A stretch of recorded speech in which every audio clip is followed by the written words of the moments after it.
and welcome everyone. Thank you so much for joining us. My name is Nadine McGowan. I'm one of the EVPs at the Snow Companies, and we're so thrilled to be hosting this Expressive Art Night session. For those of you who are not directly connected to the Snow Companies, I wanted to quickly share a little bit about who we are. We were founded by the phenomenal Brenda Snow, who was diagnosed with multiple sclerosis in the early 1990s. And our company was born from her experience of being diagnosed with MS and then living with it. And at Snow, we believe in the power of patient storytelling through all formats. And we're really passionate about helping patients find their voice and share their story in hopes to connect with other people's and make their journey a little bit more hopeful. And if you'd like to learn more about what we do at Snow and who we are, check us out at snow-companies.com.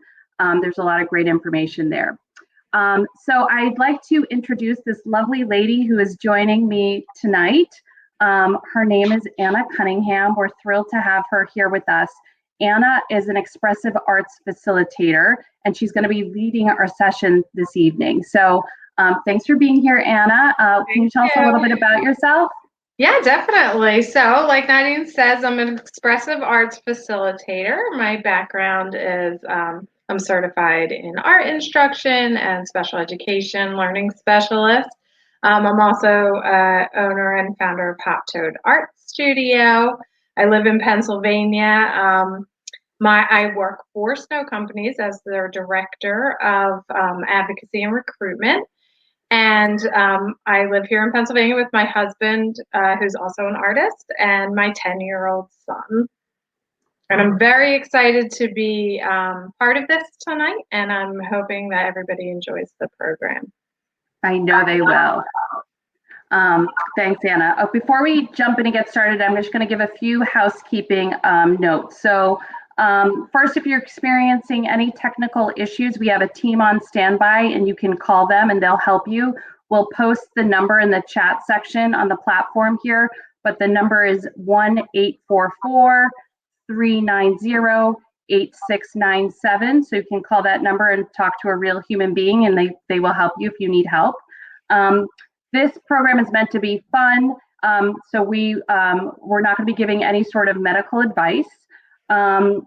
When you're not going to have time to complete your full art piece during the session when we're live here with you, but afterwards, once your masterpiece is completed, we'd really love to see it. So if you're up for it, you can snap a picture of it and post it to social media, and you can tag the Snow Companies and use the hashtag #IamPatient.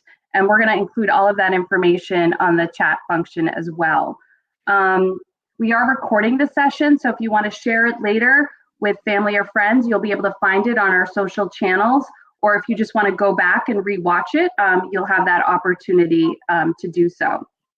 Okay, and then finally, just make sure that you have all your supplies that you need. You need a piece of paper. You need some circles that you can trace. So bowls and cups and plates of different sizes, and Anna's going to show you what to do with that. Pen or pencil, an eraser if you'd like, and then if you happen to have some markers or crayons or any other kind of arts and craftsy things like that around, those would be helpful as well. So with that, I'm going to turn it over to Anna to get us started. Thank you so much. All right, so today we're going to do an open exploration of this transformative time. So we're going to really put our emotions into this piece of work and be mindful of where we are in the moment. So to stay present in the moment. This is something you can do with your family. Children can be involved with doing this. But take this bit of time for yourself and don't judge yourself. This is no apologies, no judgment, and no rules. I'm going to give you guidance through this piece. I'm going to take you step by step through the process, but the artwork is your own. So if you feel compelled to tear your paper because you think that would add to what you're feeling right now, then do that. Go with your gut. Supplies are not limited to the supplies that we listed. I mean, if you have some lipstick that you want to use in your painting or some old makeup, you can add color in any way that you want. I am here to guide you. You are not expected to complete your artwork in this time. I'm going to show you the steps and take you through a process in picking the parts of your exploration. And then you are going to complete the project in your own time, which could be during this time. It could take you many hours afterwards. So set aside your self-doubt, let it go, and just be part of this process that we're going through. I'm going to go through each step, and there's 4 parts of this process. So the process itself would be starting with a large open symbol, which I'm going to go through with you. And then we're going to do a mandala, which I'll explain what that is and take you through those steps as well. And then the third part is smaller symbols that represent in the moment and the time and feelings that you're having right now. And then we are going to add our color as the final part of this piece. So these are the steps that you're going through when we're doing it, so you can kind of see where we're going. If you get to a part where you're like, I didn't really get that, or went a little faster than I wanted it to, it's great that this is recorded because you could go back and rewind and finish the piece in your own time. I don't want anybody to feel rushed, and I want everybody to work in, the time that they want to.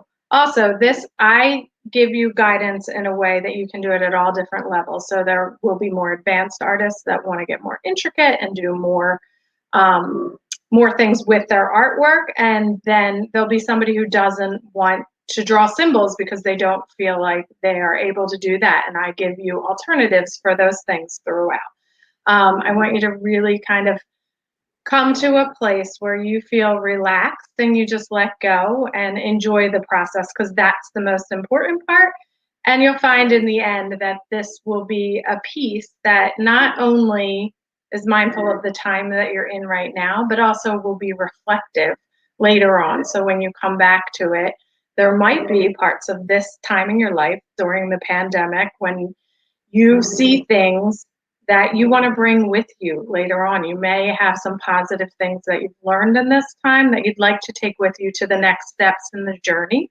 So I want you to have a piece that you can also reflect upon. And maybe have a practice where daily you are doing some kind of creative exercise to signify where you are in this time and where you want to go. It's a great way to get your feelings down on paper. So we're going to start with the first step in the process, which is the large symbol.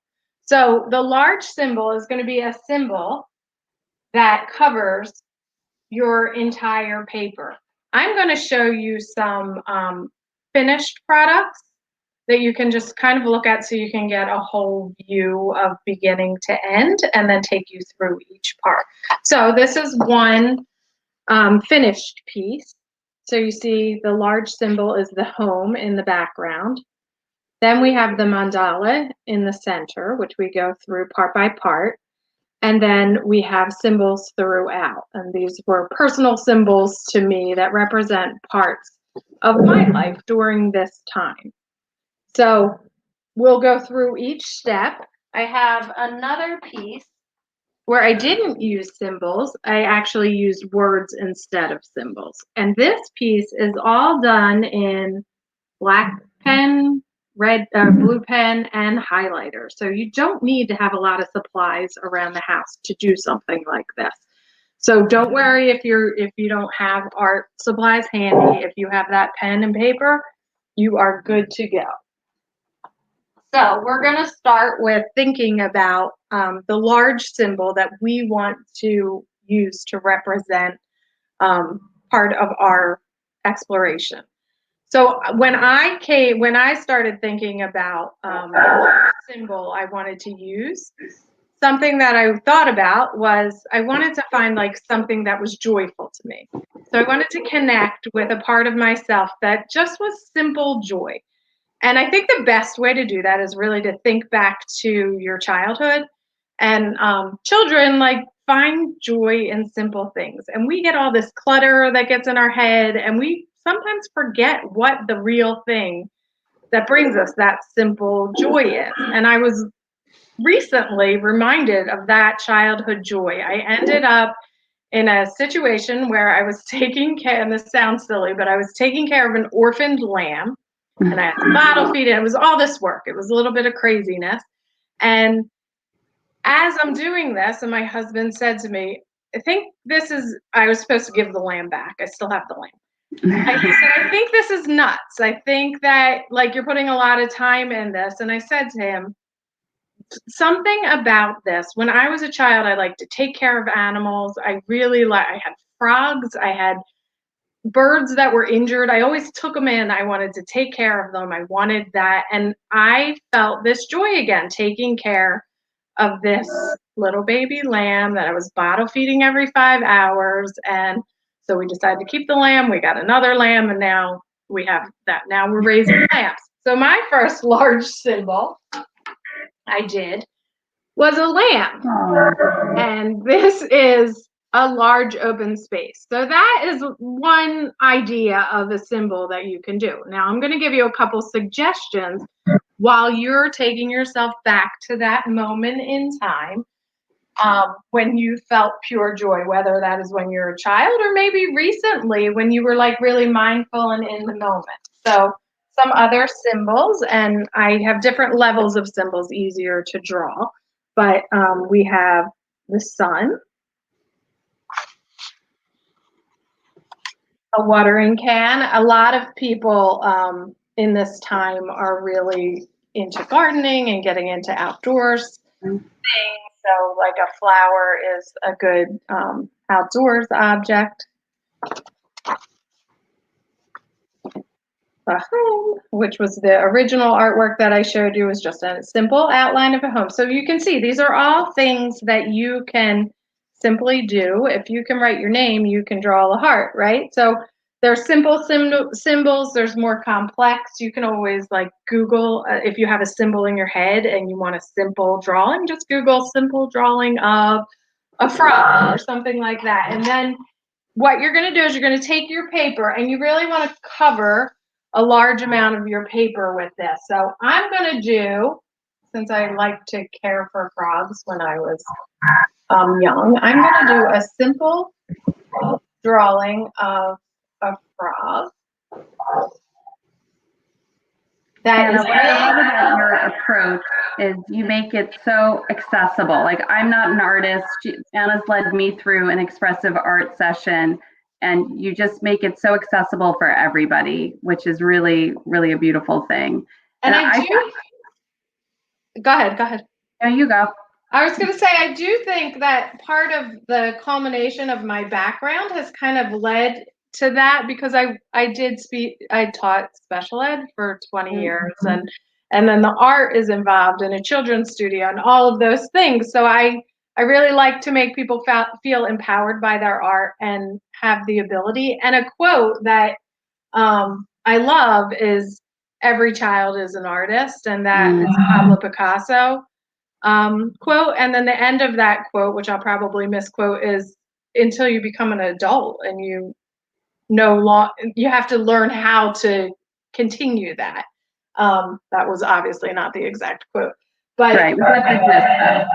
Yeah, the adults kind of forget that they can create, and they are artists. So that's an important part of it. So so you are thinking about your symbol right now and how you want to start this piece.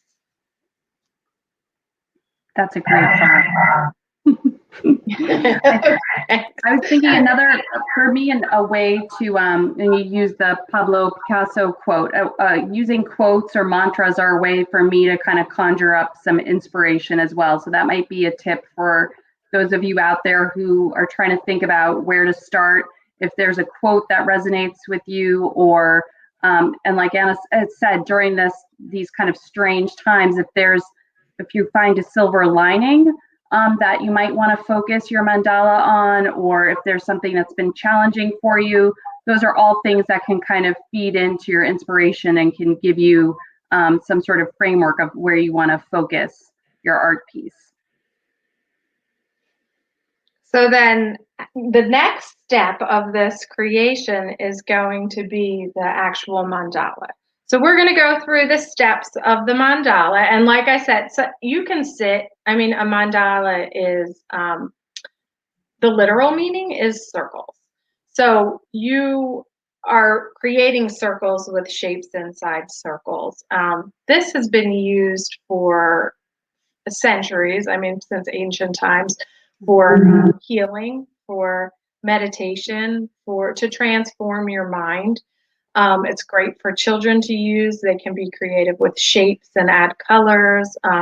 But for adults and for children, it can be very meditative. People see those mandala coloring books, those kind of things, because you are focusing your mind on that, not all the outside noise that goes on. So you're focused on that, and it takes you to like a meditative place. And when you get distracted and you're drawing a mandala, you are drawn back to that.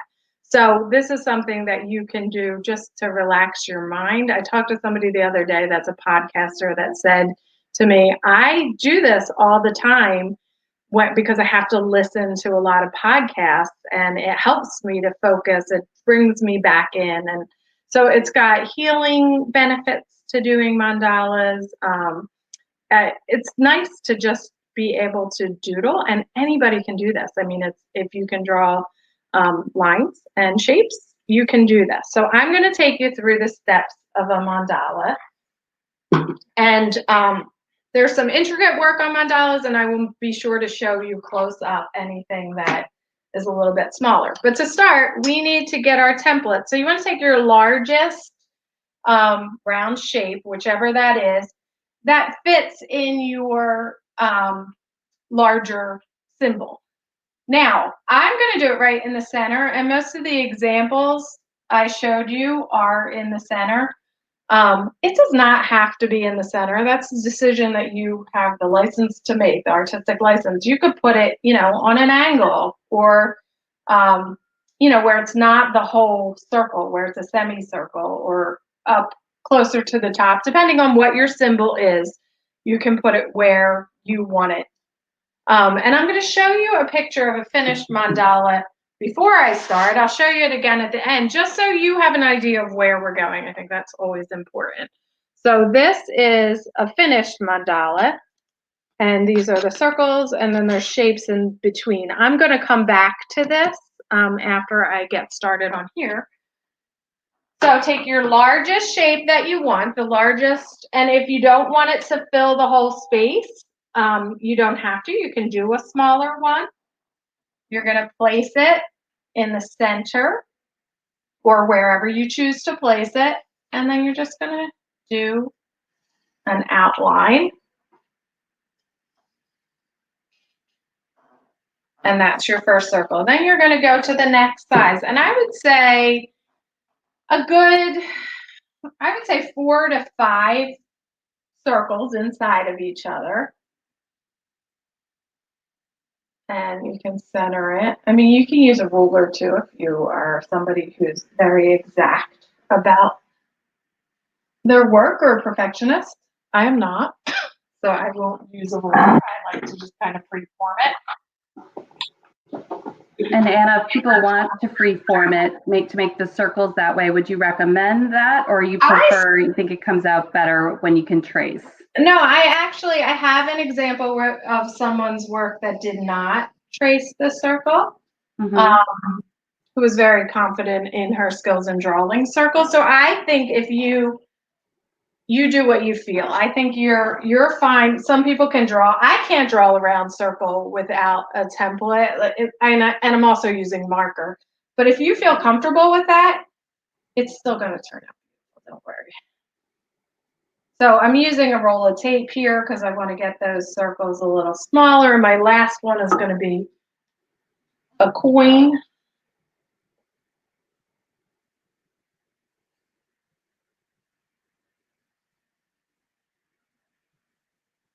And now I have all my circles. I'm going to put just a dot right in the center. So if you can see on this one, you'll see circles different sizes. They're not all uniform. There's a lot of space between these ones. Do your circles how it feels best to you, or based on the templates that you have in front of you. You can do this in many ways. You can also add more circles than I added. And then the next thing that we're going to do is we're going to start at the center where it's smallest, at that smallest circle. And you are going to make shapes that continue around the circle to fill the whole circle. So you have to make a decision here what shape you want to make.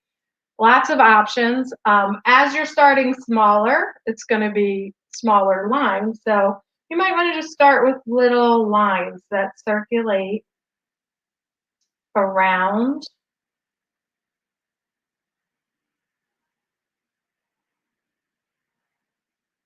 your circle. And I'm going to show you one close up so you can see that.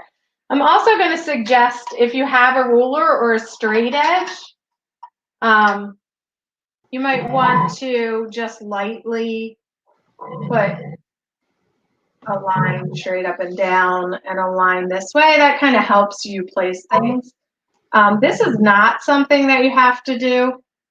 I'm just doing it in pencil, so I'm sure you can barely see it. But those lines help you keep things organized within your circle. So if I show you a little closer.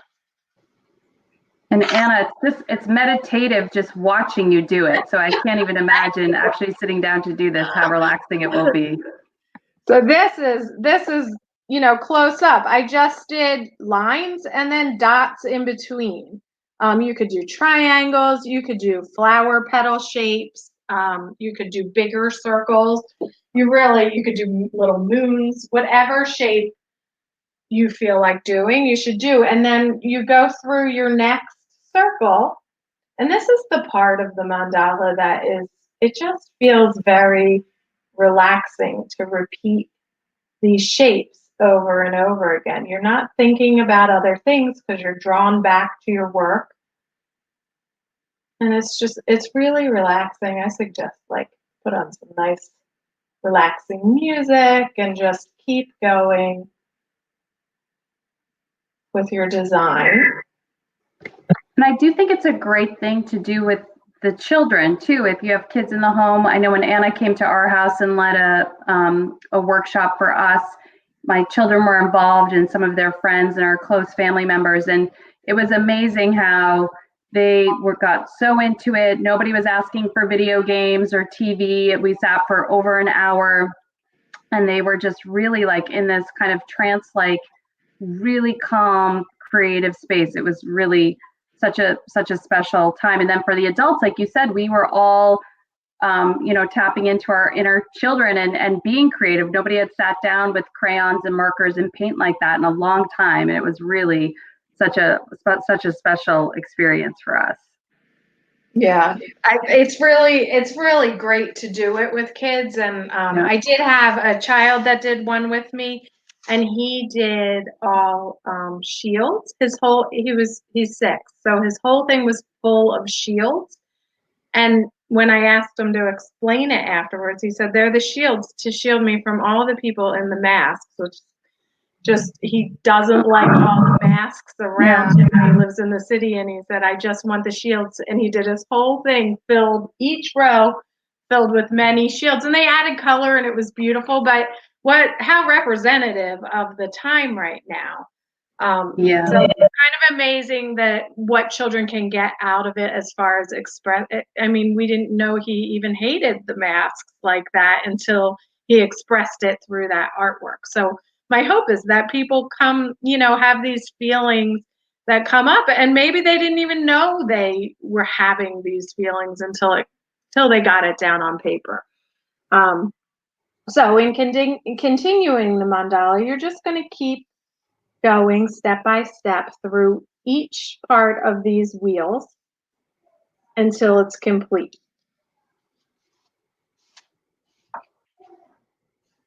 So like I said, and then you'll get to a part where your mandala has all different shapes. It may look like a sun. It could look like some of these down here. This is, shapes and stripes and dots and more like simple forms. So you'll continue through there, and then we're going to start to talk about symbols throughout your drawing. Now, like I said, you're not expected to be done the mandala in this part. You can go on with that. You could go on with it for a long time, depending on how intricate you want to get.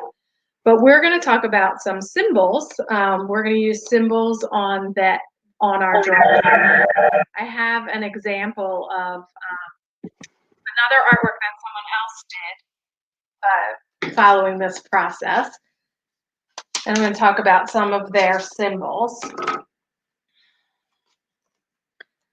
So this is done by someone who is very talented in the arts, and I think this way is probably the better orientation. But the symbols in this I thought were really compelling and beautiful, and there's some words in it as well, but like the clock over here, and it's like, you know, the coronavirus clock, like when there are no hands, there is no time, we don't know. And then here there's a tombstone. This is somebody that's really worried about the age of her friends and her friends not being here when she's out of isolation. She did not use the circle template. She wanted to do it freehand, and I think it looks gorgeous. She is painting in this time of, you know, she's painting a lot and artistic, so she has a lot of artistic symbols on there. So I felt like that was a really good representation. It has a lot of great symbols in it, and I have some other symbols to show you. Symbols in this should really represent the now. It should represent the moment that you're in, and it should be the negative as well as the positive. So I like to have balance in my artwork. I like to, there's a dark side to everything. There's hard times, and they're really important. And sometimes all you can see are those hard times.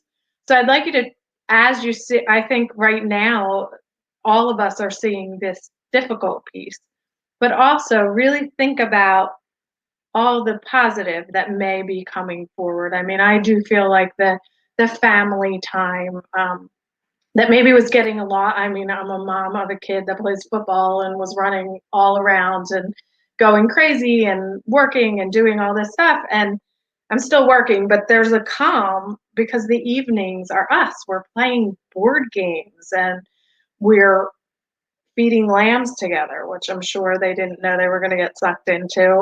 And we are outside a lot, and we're hiking as a family. And there's beautiful things that come during these difficult times. So really think about that when you're thinking about your symbols.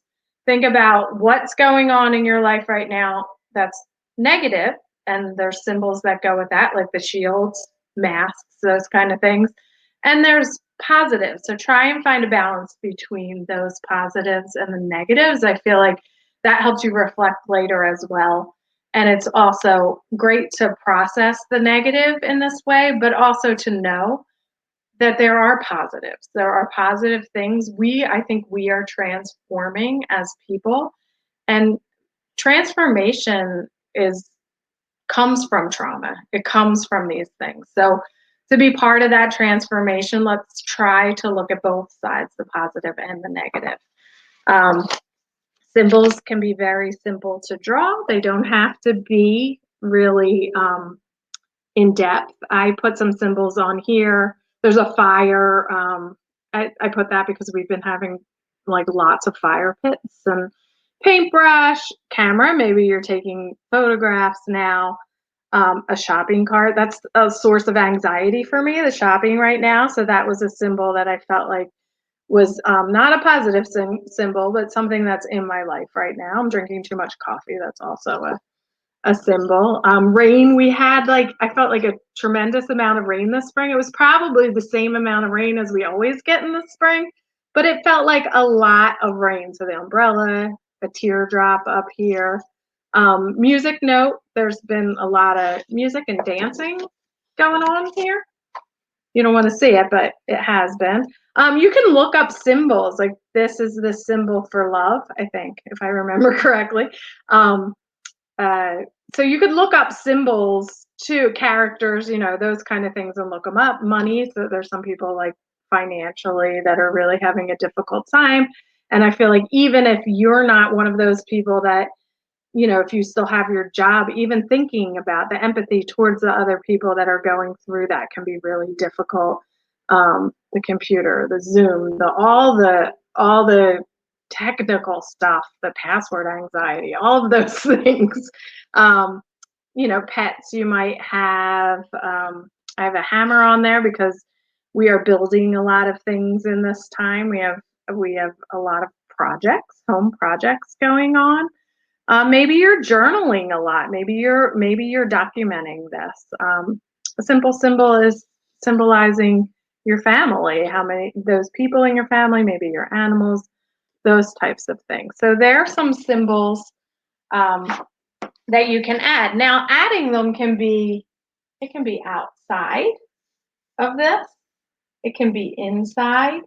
You can add them wherever you want. And then if you're not someone who wants to draw symbols, you can incorporate words. And there's all different ways you can incorporate words. You could find a place in your artwork, maybe like outside of the cloud, where you're writing all your positive words outside of the cloud, and then inside of the cloud, I wrote like some song lyrics that, I've been obsessively listening to a couple songs. So I wrote the lyrics in there, some quotes that I really like at this time.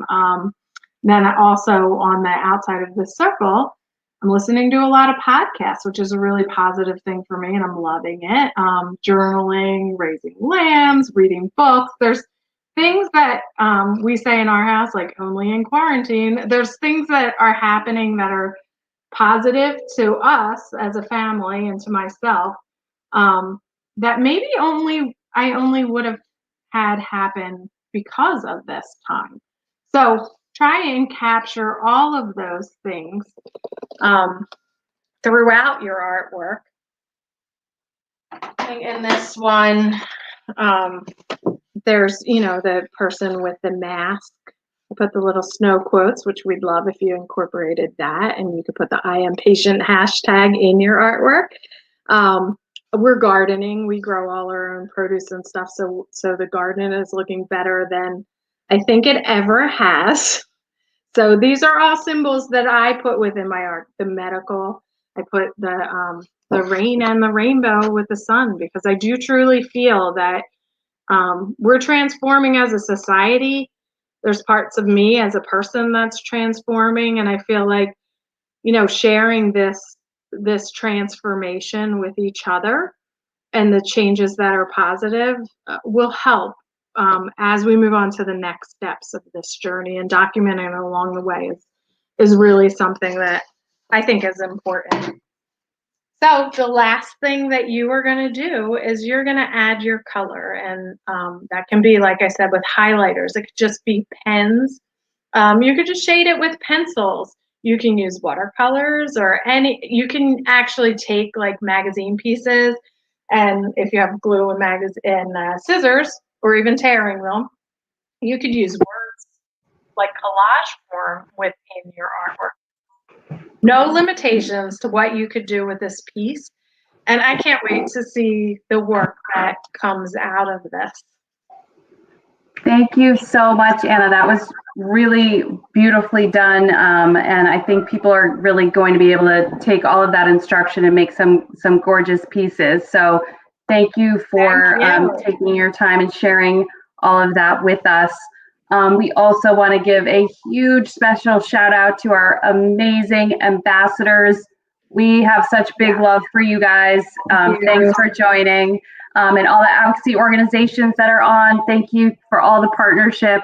I can feel the love from over here. So thanks so much for everybody who joined. And again, once you finish your artwork, we'd love to see it. So snap a picture, post it on social media, tag the snow companies, and use the hashtag I am patient. So we can see all your beautiful artwork, and we will post all of the social links. We're on Facebook, Instagram, LinkedIn, everywhere. So you can find us anywhere in the social media universe. And if you've enjoyed this session and would like to hear from us for future opportunities, then go to our website, snow-companies.com, click on the patient tab, and if you scroll to the bottom, you'll find a form there where you can input your information. And that way we can stay in touch with you and let you know about any new upcoming activities that we have going on. So we'd love to stay connected with you. So that's it from here. Thanks again, Anna. Thanks to all of you for tuning in. And until next time, stay safe and be well. Bye. Thank you. Be well.